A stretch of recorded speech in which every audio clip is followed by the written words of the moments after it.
Bonjour tout le monde. Petite revue de presse du lundi. Enfin, petite revue de presse, non. En fait, on va surtout parler du Haut-Karabakh. Nous avons assez d'éléments là pour pouvoir dégager des petites analyses et puis la situation évolue. En ces temps de reconfinement à venir, hein, bon, c'était annoncé, et en ces temps aussi d'élections présidentielles américaines, il y a eu le troisième débat. Pour ceux qui veulent écouter le débat et se faire une idée, vous avez Radio-Canada, vous avez le débat en VO et en VF, donc vous pourrez vous faire une idée. Je ne fais pas de live ce soir parce que tant que j'ai pas réglé le problème du casque, c'est vrai que c'est important d'avoir un bon son. Et je réglerai ce problème la semaine prochaine. Donc je ne fais pas de live ce soir. Je préfère plutôt vous livrer cette vidéo et ne parler qu'essentiellement du Haut-Karabakh. Par contre, demain ou dans les jours qui viennent, on fera un ou plusieurs lives cette semaine quand même. Mais je vais voir en fonction des réglages. Et la semaine prochaine, j'aurai un nouveau micro.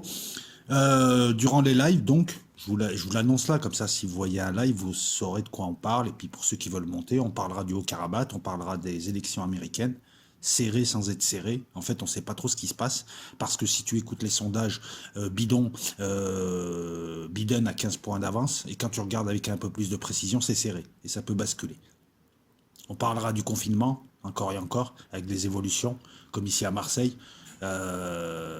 où le masque n'est pas obligatoire partout, tout en étant obligatoire. On en parlera demain, et on parlera du Haut-Karabakh.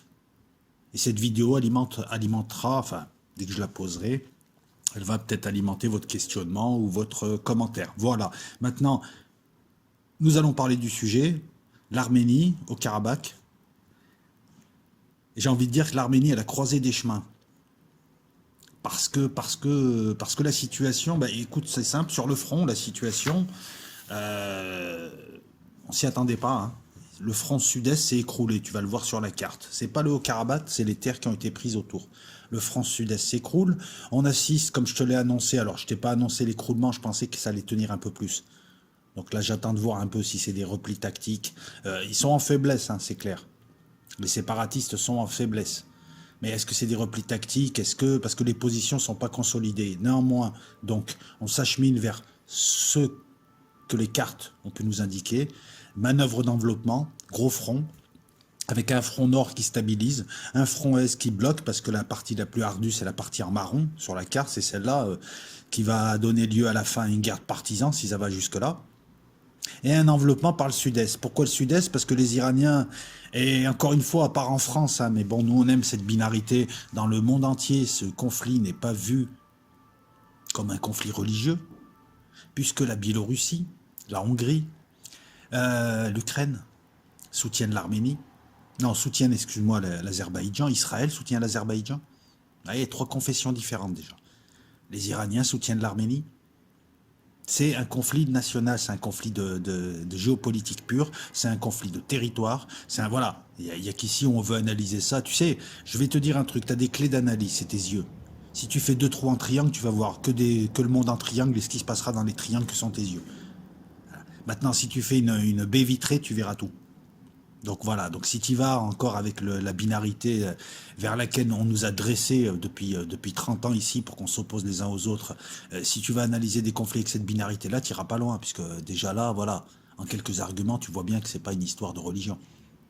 Les gens là-bas sont trop pragmatiques pour jouer à ça. Même si l'Arménie reste un royaume chrétien et reste une sorte de clou planté sur cette longue bande qui va de la Méditerranée jusqu'à la mer Caspienne, qu'est la Turquie et l'Azerbaïdjan, à savoir un peuple, une nation, deux États. Ça s'est écroulé par le sud-est. Quatre grandes villes prises, 112 villages depuis le 27, depuis il y a un mois. Les villes seront importantes, puisque ça va donner des biscuits éventuellement s'il y a négociation. Pourquoi ça? Ben, pour couper la frontière, pour couper le chemin des séparatistes avec l'Iran. Et je pense que l'Iran a dû alimenter, a dû approvisionner, il a dû se passer des choses. Parce que l'Arménie est surveillée, on va en parler tout à l'heure, l'Arménie est surveillée, ne peut pas intervenir comme elle voudrait. Donc, ça passe par l'Iran, tout ça. Le matos qui est arrivé, tout ça. Donc, fermer cette frontière, et ils y sont parvenus, que je ne dise pas de bêtises, le 25, hein, il me semble. Hein. Enfin, ça a été reconnu le 25. Hein. Le 22 octobre, la frontière était contrôlée, la frontière entre l'Azerbaïdjan et l'Iran. Comme te le montre la carte, la zone grisée. Et ensuite, Cette manœuvre d'enveloppement qui marche bien, puisque les autres en face, en fait, reculent vite. Je vais t'expliquer pourquoi ce front-là s'est effondré, entre guillemets. Les Azéris visent le couloir de la Chine. C'est l'une des rares routes, c'est pas la route, c'est l'une des, il y en a une au nord, et t'as d'autres routes, et t'as des chemins de contrebandiers. Mais c'est l'une des rares routes qui permet un véritable approvisionnement des séparatistes. Si c'est coupé, bizarrement, cette route, elle vient d'Iran. Donc tu vois, les armes arrivent en Arménie, partent en Iran et remontent. Ça, je suis le seul à te l'annoncer, ça. Mais bon, c'est aisément prévisible, quand tu regardes la carte, de savoir que l'Iran doit fermer les yeux sur ses frontières, en tout cas côté arménien, puisque l'Iran craint l'Azerbaïdjan et elle possède en son sein 6 foyers d'Irano-Azérie. Et elle a peur justement des séparatismes. C'est une histoire de séparatisme. Quand ton pays risque le séparatisme, euh, tu es pragmatique. Alors tu vas me dire, ouais, mais attends, ils ont peur du séparatisme, mais en même temps, ils tolèrent le séparatisme arménien en Azerbaïdjan. Ouais, c'est vrai, c'est de la géopolitique. Et puis, l'Iran, là, elle fait ça géopolitique. Elle donne pas une leçon de droit de l'homme et de droit au monde. Elle fait sa géopolitique, ça l'embête. Elle fait au mieux de ses intérêts. Tu vois la différence avec des États qui veulent faire la pluie et le beau temps sur le monde et qui veulent imposer un droit qu'ils ne respectent pas eux-mêmes. Elle est là, la différence. Le front s'est écroulé parce que d'un côté, tu as des vieilles armes, des gens courageux qui savent se battre mais qui ont des vieilles armes et ils ne peuvent pas les renouveler.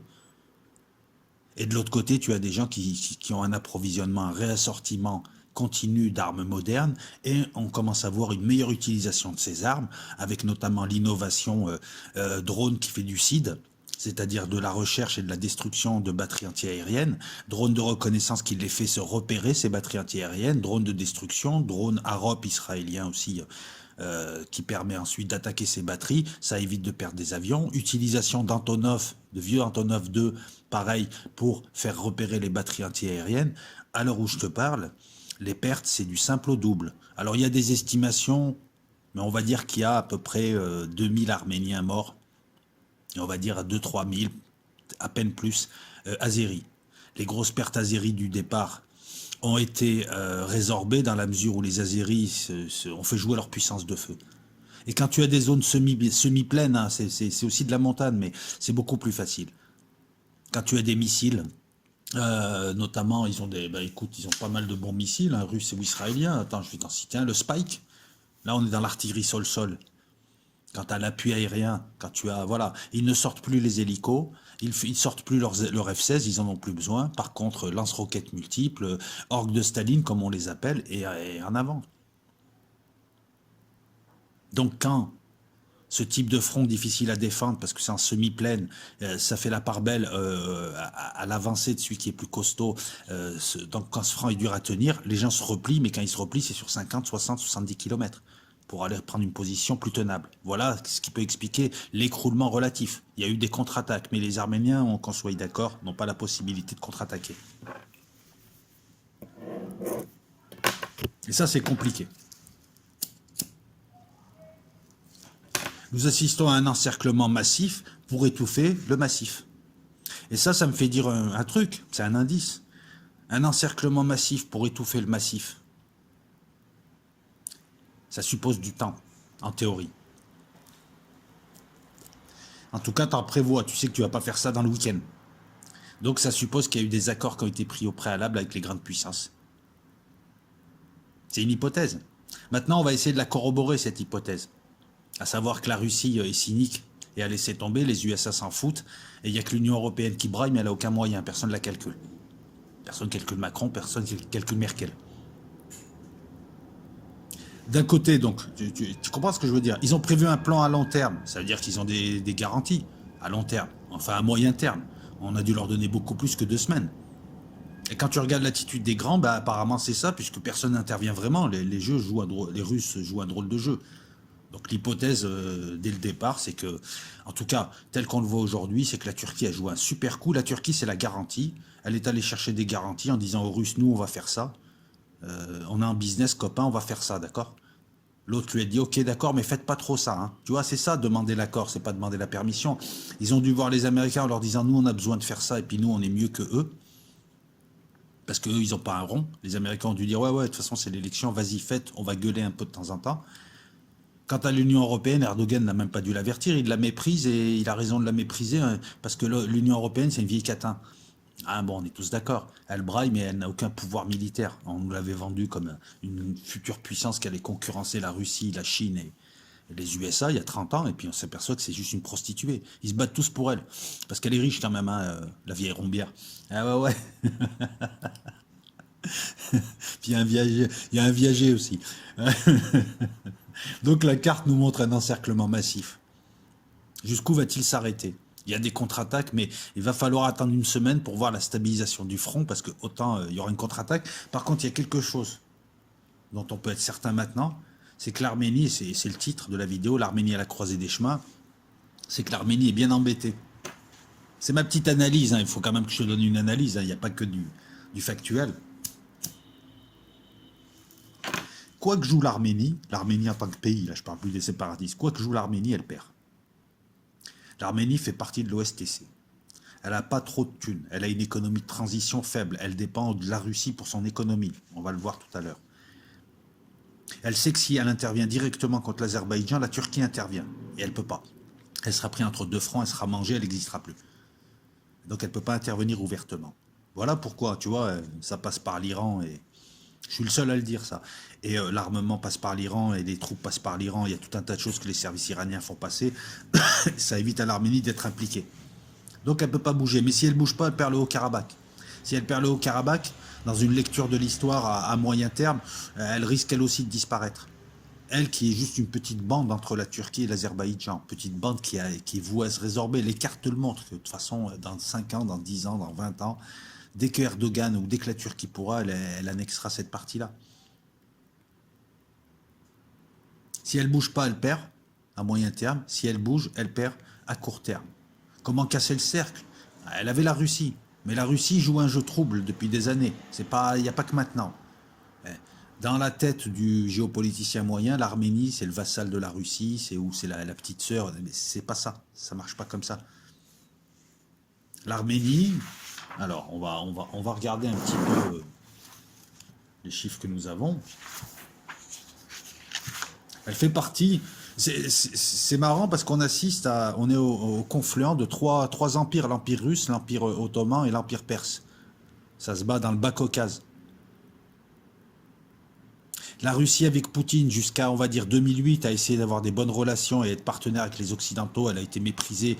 Après, la politique de Poutine, ça a été de rehausser, de montrer les muscles, de bien se muscler et ensuite d'imposer, notamment à partir de 2008 en Géorgie, en Syrie en 2015, de montrer qu'elle a de la puissance et de se proposer en pôle contradicteur, en pôle opposé au pôle qui a refusé de... Voilà, les Américains, pendant longtemps, Poutine leur a tendu la main. Hein. La Russie ne demandait qu'à être intégrée.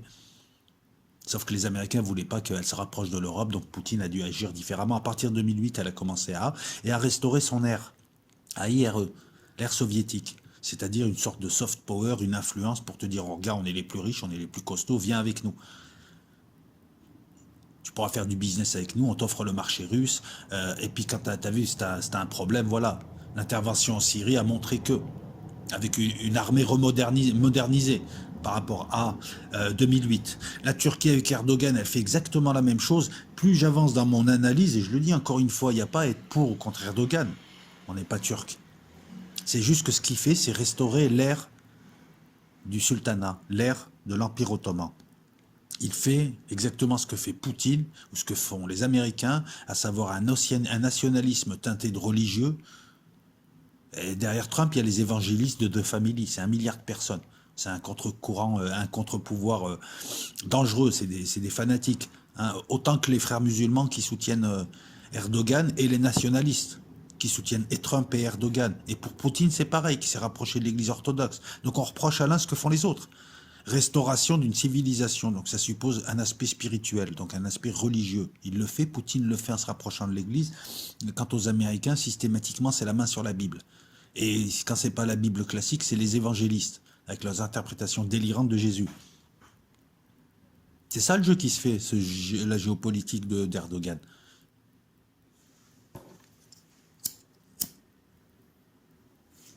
C'est ce qui s'inscrit. En fait, ce que tu vois là, C'est ni plus ni moins que la parenthèse de 1914-2001 n'existe plus, cette parenthèse. On va revenir avant, à la Bosnie-Herzégovine comme dans les Tintins, on va revenir au 19e. C'est un retour au 19e et un retour aux empires. Voilà ce que montre ce conflit. Avec un Haut-Karabakh qui a été sacrifié. On en est au troisième cessez-le-feu, à Washington cette fois-ci. Il a été signé pour aujourd'hui, il n'est déjà pas respecté. Ce cessez-le-feu réactivé à Washington, qui avait été déjà imposé à Moscou, n'arrange pas les Azéris et les Turcs qui sont en train de gagner. Pourquoi tu veux qu'ils s'arrêtent? Qui peut être leurré par un tel cessez-le-feu qui n'est pas respecté? Pour imposer des négociations, il faut que des deux côtés, ça s'équilibre. À l'heure où je te parle, les Azéris n'ont pas intérêt à s'arrêter. L'Arménie est membre de l'OSTC et elle dépend exclusivement, un tiers de ses exportations, c'est la Russie, il me semble. Alors, on va aller chercher les chiffres au lieu de dire des bêtises. J'avais noté quelques petits trucs intéressants. L'OSTC, c'est une sorte... Enfin, il y a l'Union économique eurasienne qui a été créée par la Russie, qui vise, après la CUI, après toutes les tentatives, qui vise à créer donc des règles douanières communes et un marché commun avec liberté de circulation pour les travailleurs, pour les marchandises, pour les services, pour les capitaux. C'est une sorte de CK, c'est une sorte de CE, pas Union européenne. Parce que là, nous avons affaire à une union qui est en fait une confédération de pays qui gardent leur souveraineté. Bon... Le problème, c'est que cette tentative, cette UEE dans laquelle est l'Arménie, UEE qui, tu vois, voilà, Poutine, il est en son air aussi. C'est ça le soft power. On va créer un marché commun, on va faire... Voilà. Le problème, c'est que c'est des petits pays qui dépendent exclusivement du gros, la Russie. 80%, 87% du PIB de cette UEE, c'est la Russie. 80% des gens qui composent cette UEE, c'est la Russie. Donc en fait, c'est ni plus ni moins que la Russie qui inclut des vassaux. C'est pas véritablement une Union européenne. C'est juste la Russie qui propose à ses vassaux, tu restes dans mon aire, AIRE. Et en contrepartie, tes gars peuvent venir travailler, comme je crois un tiers ou des Arméniens peuvent venir travailler chez moi, ils peuvent venir sans avoir de visa, ils peuvent venir, voilà, on va échanger, on va faire, ça arrange l'Arménie, mais l'Arménie est liée à ça. Donc elle ne peut pas s'opposer réellement à la Russie. Et depuis très longtemps, même si on pense que l'Arménie est la petite sœur de la Russie, depuis très longtemps, depuis même le début du gouvernement Pachinian, et tu as un courant qui dit il va falloir qu'on tente des choses stratégiquement. On est isolé, on ne dépend que de la Russie est notre protecteur, mais elle ne nous protège pas tant que ça. Il faut s'ouvrir. Et c'est pour ça que depuis une dizaine d'années, alors là on va vérifier un petit peu, depuis une dizaine d'années, il y a des tentatives de rapprochement avec l'Europe, un peu comme l'Ukraine et la Géorgie, par le biais d'accords d'association. La Russie leur a dit non, vous ne faites pas ça. Ensuite, tentative de rapprochement vers l'OTAN pour avoir d'autres matos, surtout que pendant ce temps-là, la Russie s'est rapprochée de l'Azerbaïdjan. Les Arméniens se sont dit il va falloir qu'on diversifie nos contacts, nos sources, nos aides, qu'on fasse jouer la concurrence. Le problème, c'est que c'est un petit pays qui intéresse personne. Pour faire jouer la concurrence, il faut être soit un pays stratégique, soit avoir du pétrole, soit avoir quelque chose. Donc non seulement ça a déplu à la Russie, mais ça n'a pas donné grand-chose avec l'OTAN. Ce qui a été fait là durant cette décennie, qui est quelque chose de légitime. Un pays ne doit pas dépendre d'un seul pays. Il doit avoir des relations avec tous les gros. C'est ce que je pense. Si la France était indépendante, elle devrait avoir des relations aussi bien avec les USA, la Chine que l'URSS. Ça permet de s'ouvrir. Sinon, tu dépends de la Russie, et puis tu as le méchant Turc et le méchant Azéri à côté. Voilà, et à un moment donné, voilà. Et d'ailleurs, les Arméniens, en faisant ça, c'est de la stratégie, c'était une bonne stratégie. Et ils ont vu aussi que la Russie se rapprochait de la Turquie, se rapprochait de l'Azerbaïdjan, vendait des armes à l'Azerbaïdjan, et ça la rassurait pas, parce que elle s'est dit, bon, bah, on va un petit peu parler avec l'OTAN, histoire de rendre jaloux le Cosaque. Et bien, le Cosaque, non, en fait. On a une vraie leçon de géopolitique. L'Arménie ne représente rien, elle n'intéresse personne. On a une vraie leçon de cynisme russe, hein, qui ont des liens normalement beaucoup plus soudés avec l'Arménie, mais qui s'en foutent royalement, parce que à force de faire du soft power, j'ai l'impression que voilà, que peut faire la Russie maintenant face à la Turquie et aux Azéris, que ce soit en Syrie ou là? Rien. À force de faire du business avec le gars que tu étais censé dissuader, hein, t'es un vigile et tu commences à faire du business avec les voleurs. Voilà, tu sers plus à rien, gars. C'est vigile. La Russie a lâché le Haut-Karabakh et l'a fait comprendre à l'Arménie en lui disant voilà, c'est ça où tu fermes ta gueule. C'est nous qui permettons à tes ouvriers de travailler. C'est nous qui permettons à ton PIB, en tout cas, à tous ces expatriés, 70%, il me semble, sont en Russie, des expatriés, de ramener de l'argent, hein, des milliards qui servent ton économie, petite économie de transition. Tu es isolé diplomatiquement, tu as 3 millions d'habitants, tu viens de récupérer tous les réfugiés arméniens syriens, tu as un PIB minuscule. Tu as 32% de ta population sous le seuil de pauvreté et tu as des vieilles armes et encore c'est moi qui te les donne. Pourquoi tu vas voir les Américains? Voilà, tu comprends? On a un vrai chantage. Je veux dire, la Russie est en position dominante. C'est en cela que l'Arménie ne peut pas intervenir. C'est pourquoi l'Arménie ne peut pas intervenir. C'est en cela qu'elle est bloquée. Elle est dépendante de l'espace russe. Alors, j'ai les chiffres. La Russie est le partenaire numéro 1 pour l'exportation. Voilà, 26% du commerce total. La Russie absorbe 20, que je ne dise pas de bêtises, 29% des exportations arméniennes en 2018. Essentiellement des produits agricoles, des produits agroalimentaires. Il y a des produits pas trop sophistiqués, ouais, du brandy, ouais, du brandy, c'est un alcool, des cigarettes, mais c'est surtout des produits agricoles, des produits miniers. La Russie est le premier fournisseur. En deuxième, c'est la Chine. En troisième, c'est l'Allemagne. De matières premières et de céréales dont a besoin l'Arménie aussi. C'est pas la Beauce, l'Arménie. Ils ont besoin de blé, ils ont besoin de pétrole, ils ont besoin. Le transfert des expatriés, c'est 15% du PIB. 70% de leurs expatriés, des exportations, non, des expatriés, pardon, sont en Russie. Pour donner une idée de la faiblesse de ce pays. Et la géopolitique veut que quand tu n'as pas un rond et tu dépends de quelqu'un, ce quelqu'un peut te maltraiter. Hein, c'est lui qui paye, c'est lui qui finance et il peut aussi te laisser tomber. Le problème, c'est qu'ils ont essayé. C'est pas qu'est-ce que vous avez fait depuis 20 ans, ils ont essayé. Pachinian, après la révolution de velours, voilà, l'entrée dans l'OSTC dans laquelle n'est pas l'Azerbaïdjan, c'était une précaution, c'était la Russie nous protège. La Russie, le 7 octobre, Poutine a dit je ne rentrerai pas en guerre pour le Haut-Karabakh. Je protège l'Arménie, vous touchez pas l'Arménie par contre. Voilà, c'est ça la barrière dont on parlait au début. Pourtant les Russes ont deux bases, mais en Arménie. Ils ont la base de Goumri jusqu'à 2044, hein, et la base, c'est une base aérienne de Erebouni, il me semble, près d'Erevan, Erebouni. 5000 hommes, 4000 hommes aux frontières. À la frontière turque et à la frontière avec l'Azerbaïdjan pour éviter que. Donc voilà, donc c'est tu te tais, le Haut-Karabakh va se faire absorber. Tu ne me gênes pas, je suis en business avec l'Azerbaïdjan, tu ne m'apportes rien, vous n'avez pas à être là-bas, carte ton pays et tais-toi, je te protège, mais tu lâches ça. Je pense que c'est ça le deal. Et ça fait des années il y a suspicion d'eux et que les Arméniens se posent des questions quant au grand frère russe qui ne semble pas être si grand frère que ça, ou en tout cas qui doit aimer l'argent. A l'inverse, l'Azerbaïdjan, après avoir perdu en 94, essentiellement parce que l'armée russe était intervenue aussi, hein, mais il s'était écroulé en 94, eux, ils ont travaillé sur le plan de la réelle politique, ils ont travaillé, ils ont fait comme tous les frustrés intelligents, hein, j'ai bien dit frustrés intelligents, ils ont travaillé sur 30 ans.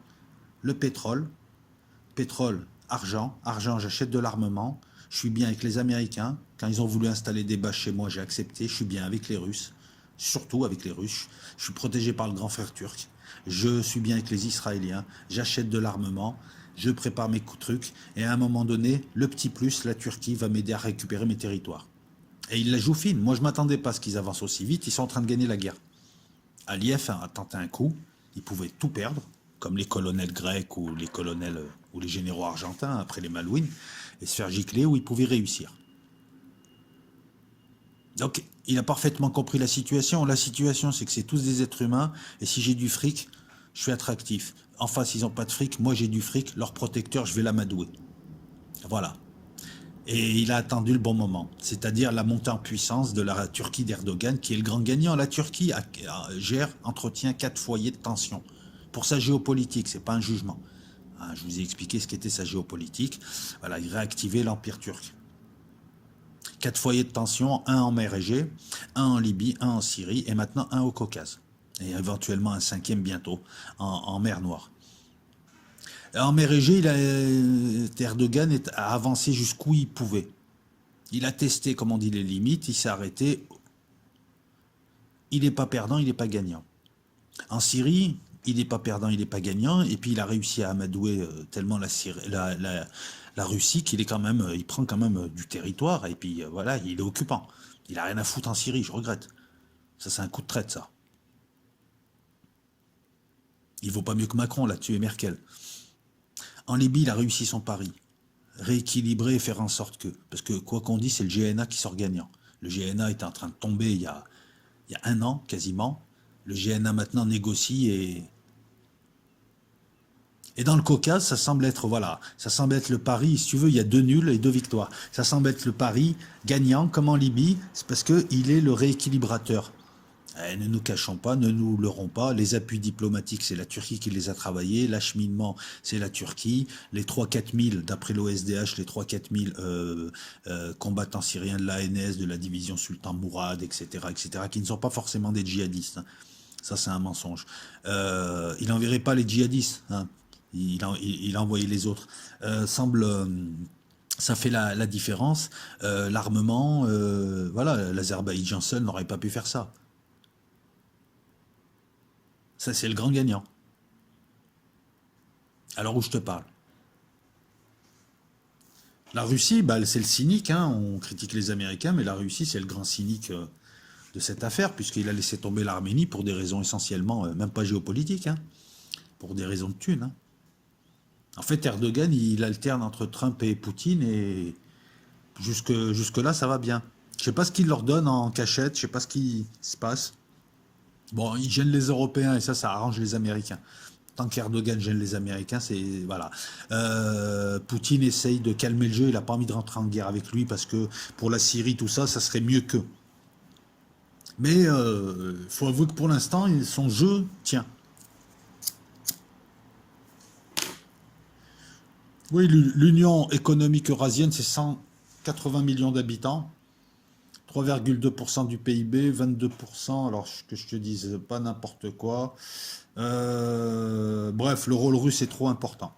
Voilà, on va la faire simplement. C'est lui qui occupe tout. Attends, je regarde un petit peu. Voilà, l'Arménie est à la croisée des chemins, et maintenant, la bonne question, elle est simple, hein. C'est qu'est-ce qui va se passer? Tant que les Azéris ne sont pas bloqués, ils vont pas négocier, ils vont continuer. Mais une fois qu'ils auront contourné le massif, rappelle-toi, regarde bien la carte, il sera aussi pris un sandwich, là. Tu vas me dire, l'Arménie n'a pas le droit de bouger. Ouais. Mais il y a en théorie, ils seront pris en sandwich. Et c'est pas le massif. Je t'ai dit, il y avait 3 phases. On est dans la première. La deuxième, ça sera prendre les villes du massif, Stepanakert et autres. Et la troisième, ensuite, éventuellement, une guerre de partisans. Plusieurs possibilités. Soit les grandes puissances ont décidé de laisser faire pour que ce problème se résorbe, cet abcès se résorbe, en disant allez-y, nous on s'en fout, faites pas de morts civiles, faites pas trop de vagues, faites ça vite. Voilà, vous reprenez le Haut-Karabakh et puis nous, on fera des contrats avec vous. C'est une possibilité, auquel cas c'est foutu. Soit les grandes puissances là ne savent pas trop encore et essayent d'obtenir une négociation sans déplaire aux uns et aux autres, et surtout pas aux Azéris et aux Turcs. C'est ce qu'on voit pour l'instant. Mais il n'y a pas véritablement une implication. Si, il y a une implication russe, diplomatique, mais elle a dit qu'elle n'irait pas plus loin. Et Poutine, quand tu vas négocier comme ça dans une guerre, ne commence pas le 7 octobre à dire je ne ferai pas la guerre pour le Haut-Karabakh. Puisque déjà, tu as fixé tes limites. Pour le négociateur d'en face, ici, jusqu'où aller, lui. Il va t'emmener jusqu'à cette possibilité, sachant que toi, tu n'iras pas. Et comme Poutine, tu es intelligent, le fait de déclarer ça avant des négociations en fin de mois, enfin, même à l'époque déjà tu négociais, c'est plutôt, c'est pas un signe, c'est pas une erreur, c'est plutôt une déclaration à l'encontre de l'Arménie. La Russie, pour te la faire simple, elle est l'arbitre, mais elle a son préféré, l'Azerbaïdjan. Pour des raisons de géopolitique, de réelle politique, d'économie, d'autres. L'Azerbaïdjan ne lui coûte pas d'argent. Il lui apporte des choses. Et surtout ne va pas du côté américain. La Russie, rappelez-vous, hein, c'est que si tu déçois les petits, ils vont aller de l'autre côté, voir l'autre gros. Mais je vais être honnête avec toi, le jeu de Poutine face à la Turquie, c'est un jeu à la con. Je te le dis, hein, moi je fais rien du tout. Parce que si tu analyses Erdogan, il a une politique, il a une vision. Ce qui va dans le sens de sa vision, il va le prendre. Il va aller avec toi. Ce qui le dérangera, voilà. Il ne va pas t'écouter. Et Poutine, à faire du business comme ça, il est gentil avec Erdogan. Bon, tu le neutralises certes, mais il te coûte autant que si tu le laissais vis-à-vis de tes alliés syriens, arméniens et autres, il coûte beaucoup quand même. Moi, personnellement, je sais maintenant que si j'étais président d'un pays, que je devais choisir un gros qui me protégerait, je choisirais les USA. Je sais qu'ils interviendraient pour moi. La Russie, n'interviendra pas. Elle est intervenue en Syrie parce que c'était ses bases qui jouaient. Puis ça lui a permis de vendre, parce que de toute façon, ces interventions en Syrie, elles ont été budgétées, mais ils ont vendu suffisamment pour les financer. La Russie, elle sort bizarrement, elle sort pas grand gagnant. C'est pas la Russie qui fait, parce qu'elle n'a pas le pouvoir qu'elle avait avant. Elle n'a plus le pouvoir d'arrêter une guerre entre deux petits pays à ses frontières. C'est ça, moi, ce que je vois. Elle n'est pas capable d'eux et elle fricote avec une partie. Elle est ambiguë. La Russie de Poutine ressemble aussi aux USA. Tu vas me dire, ouais, mais c'est pas une critique. C'est juste que tous ceux qui ont idéalisé Poutine avant que Trump n'apparaisse et qui se mettent à idéaliser Trump, je vous avais dit que Poutine, c'était de la réelle politique, c'était pas le bon samaritain. On le voit là, moi je les critique pas, la Russie, elle fait son jeu. Euh, le retour au 19e siècle, je t'en ai parlé, je pense avoir fait le tour un petit peu, hein, et donc, une petite analyse. Tu peux pas, voilà, tu peux pas demander des négociations. Et puis tu veux négocier quoi? La seule chose qui reste pour les Arméniens, c'est de faire pression sur les USA, par le biais de leur diaspora notamment, et de faire pression sur la Russie pour dire on accepte de négocier, le Haut-Karabakh revient aux Azéris, mais on veut juste un statut pour la population qui est là-bas, un statut qui s'autogère. Négocier une région autonome qui appartient à l'Azerbaïdjan, parce que c'est la seule chose que tu puisses demander. À l'heure où je vous parle, ça va être compliqué de demander le maintien des positions et le statu quo. Une négociation, voilà, c'est deux forces qui sont en présence qui se bloquent et il faut avancer. Donc on trouve une autre manière d'avancer que la force. Là, il y a une force et de l'autre côté, il y a ça recule et ça subit. Et ça va subir de plus en plus. Parce qu'au fur et à mesure que les jours passent, il y a de moins d'armement d'un côté et de plus en plus de l'autre. Il faut avoir les reins solides pour tenir une guerre. Et en admettant que ça aille jusqu'à la guerre des villes, puis la guerre des partisans, parce que ça peut sauver les Arméniens, la guerre des villes qui dure, qui s'embourbe, il y a des morts civiles. Mais bon, les civils s'enfuient. Il n'y a pas beaucoup de morts civiles. Les seuls civils que tu verras morts, c'est des types qui ont pris les armes à la main et qui sont allés comme volontaires. Même ça, il y a pas de quoi faire. Les Azéris font attention à pas commettre. Bon, tu as toujours un petit crime de guerre par-ci par-là le dimanche, tu sais, quand tu t'emmerdes. Mais ils font attention de pas commettre de crimes de guerre. La Turquie a dû demander, vous y allez tranquille les gars, parce que l'opinion publique, sinon voilà. Le rôle de l'Union européenne, il apparaît encore au grand jour. La vieille rombière qui crie, mais que personne n'écoute, sauf au moment où elle fait. En fait, l'Union européenne, c'est Liliane Bettencourt. Voilà, c'est un peu ça. Est-ce que je t'ai tout dit? Est-ce que je t'ai tout dit? Ouais. Ouais, après les pertes, ben écoute, les pertes, c'est du simple au double. Ah, parce que les Arméniens prétendent avoir tué 6500 Azéris au 23 octobre. C'est beaucoup, c'est beaucoup. Au vu de la configuration des combats, c'est beaucoup, c'est même un peu trop. On va diviser par deux, voilà, on est plus proche des 3000, je pense. Surtout qu'en plus ça change. Le problème de ces bilans comptables, c'est que déjà les blogs qui te les font sont pas forcément fiables, sont pas forcément honnêtes. Ouais, c'est deux choses différentes. La fiabilité, c'est t'as peut-être pas des bonnes infos. Alors certains blogs comme Oryx par exemple, hein, t'as certains blogs, vous les trouverez aisément. Je vais pas te les donner là. Attendre les vidéos pour vérifier. Par exemple, là, on sait que la frontière a été atteinte, la frontière iranienne, elle est sous contrôle azéri parce qu'on a des vidéos. Les Azéris filment tout. Les Arméniens filment moins, ça montre qu'ils sont en train de perdre du terrain et ils reconnaissent 3 ou 4 jours après. Donc pour les pertes, dis-toi que c'est du simple au double. Ouais, 6000, c'est des deux côtés, si tu additionnes des deux côtés. Après, on peut voir par exemple... qu'est-ce qu'on peut voir? Par exemple, qu'ils font plus tourner les hélicos au front, puisque le 11 octobre, les Arméniens prétendent avoir abattu 16 hélicos azéris, et le 23, ils prétendent toujours avoir abattu 16 hélicos azéris. Donc 16, moins 16, 0, il n'y en a pas eu d'autres. Donc,